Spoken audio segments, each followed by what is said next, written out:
संजय और शिवानी सगे भाई बहन थे, पर दोनों के स्वभाव में बहुत अंतर था। संजय बड़ा जिद्दी और कामचोर था। वह स्कूल में जी चुराता था, जब तब किसी न किसी बच्चे को पीट आता था। माता पिता का कहना न मानता था। इसके विपरीत शिवानी सबका कहना मानती, मन लगाकर पढ़ती, माँ के साथ काम भी करती, साथ ही सबसे अच्छा व्यवहार करती, बड़ों का आदर सम्मान करती। संजय का बिगड़ जाने का सबसे बड़ा कारण उसके माता पिता थे। वह कहते कि बेटा खरा सिक्का होता है और बेटियां खोटा सिक्का होती है। उस परिवार में अनेक वर्षों बाद लड़का हुआ था। दादा दादी दादा माता पिता सभी ने उसे सिर पर चढ़ा रखा था। बात उसके मुंह से निकलने की देर थी कि उसकी जिद पूरी कर दी जाती थी। संजय की आदत बन गई कि वह अपना हट पूरा करके ही रहता। यदि सीधे सीधे काम न बनता तो वह रोने लगता या अपने पैर पटकता।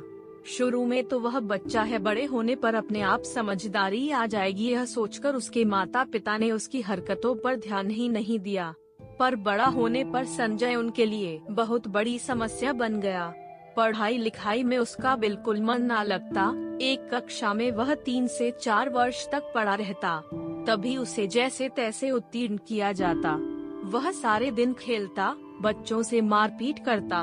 उसके माता पिता समझा समझा कर थक गए कि वह मन लगाकर पढ़े, उस पर कोई असर ही नहीं होता। उसके सामने पुस्तक खुली रहती और वह इधर उधर देखता रहता।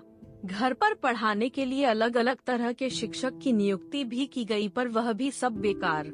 बच्चा ही ना पढ़े तो शिक्षक भी क्या कर सकता है। अब संजय के पिता उसके लिए बड़े ही चिंतित रहते।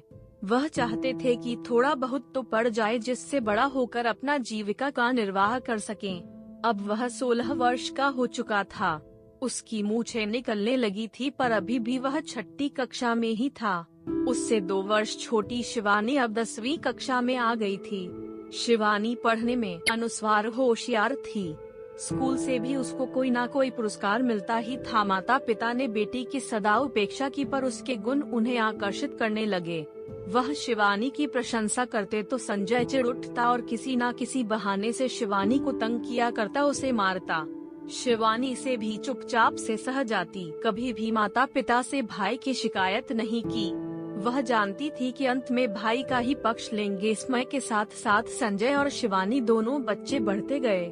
संजय के साथी भी उसके जैसे थे, पढ़ाई से जी चुराते थे, इधर उधर उधम मचाने वाले। संजय ने उनके साथ रहकर सिनेमा देखना, पान खाना, सिगरेट पीना, नारेबाजी, हुल्लड़बाजी, यह सब काम भी सीख लिए। पढ़ने वाले अच्छे बच्चे सदा संजय और उसके साथियों से दूर ही रहना पसंद करते थे, क्योंकि किसी से भी झगड़ा मारपीट करना आदि इनके बाएं हाथ का खेल था।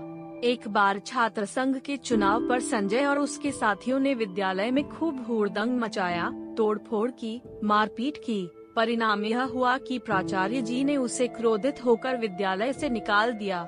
संजय के पिता ने बहुत प्रयास किया, पर उसे विद्यालय में फिर से प्रवेश नहीं मिला।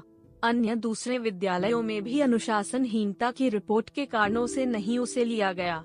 परिणाम यह हुआ कि अब संजय को घर ही बैठना पड़ा। संजय के पिता और बूढ़े हो चले थे। नौकरी से भी वह पद निमृत तो हो ही गए थे।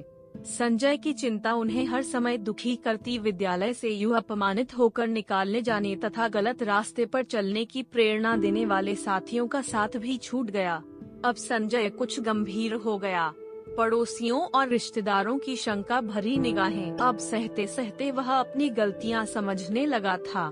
संजय के पिता बीमार रहने लगे। एक दिन उन्होंने संजय को अपने पास बुलाया और कहा, देखो संजय, आज तक तुमने मेरी बातें अधिकतर यूं ही अनसुनी कर डाली है और उसका फल भुगत ही रहे हो। अब मैं अंतिम बार तुमसे कुछ कहने का प्रयास कर रहा हूँ। यूं बेकार घर बैठे या घूमने से क्या लाभ होगा। यदि तुम चाहते हो तो मैं तुम्हें छोटी सी दुकान खुलवा दूंगा। मैं तो अब बूढ़ा हो गया हूँ, कभी भी भगवान के घर से बुलावा आ सकता है। नौकरी के समय जो थोड़ा बहुत पैसा बचाया है उससे शिवानी की शादी भी करवानी है। हमारे पास ना अपना मकान है ना ही कोई संपत्ति। मैंने तुम बच्चों के लिए ही सारा पैसा खर्च कर दिया। ना जाने कितने अरमान से तुम्हें पाला था। कहते कहते संजय के बूढ़े पिता की आंखों से आंसू बहने लगे। पर शीघ्र ही उन्होंने अपने आप पर नियंत्रण कर लिया और फिर से गंभीरता पूर्वक कहने लगे, तुम अच्छे प्रकार से सोच समझ के 2-4 दिन में अपना निर्णय मुझे बता देना। कहीं ऐसा ना हो कि मेरे जाने के बाद तुम दाने दाने के मोहताज हो जाओ। यह कहकर संजय के पिता ने करवट बदल ली। संजय की आंखों के आगे अपने भविष्य का चित्र नाच उठा। उसे पिताजी की बातों में आज पहली बार सच्चाई दिखी। उसने दूसरे दिन पिताजी से कह दिया कि वह दुकान खोलने के लिए तैयार है। संजय के पिता ने थोड़ी पूंजी लगाकर उसके लिए छोटी सी दुकान खुलवा दी। साथ ही यह भी कह दिया कि उनके पास जो भी धन था वह उन्होंने लगा दिया है। संजय को लाभ हानि सहने के लिए स्वयं तैयार रहना होगा। अब संजय सारे दिन अपनी छोटी सी दुकान पर बैठा रहता। उसकी समझ में यह बात भी आ गई थी कि धन कमाना कितना कठिन है। पढ़ने के समय पिता का धन बिगाड़ने का उसे अब अधिक दुख हुआ था। शिवानी सदैव अच्छे अंकों से उत्तीर्ण होती गई। वह बैंक की प्रतियोगिता परीक्षा में बैठी और वहां भी उत्तीर्ण हो गई। साथ ही साथ बूढ़े माता पिता का हाथ बटाने लगी। घर के खर्चे की कुछ जिम्मेदारी उसने अपने ऊपर ली और उसने अपने माता पिता की चिंता भी दूर कर दी।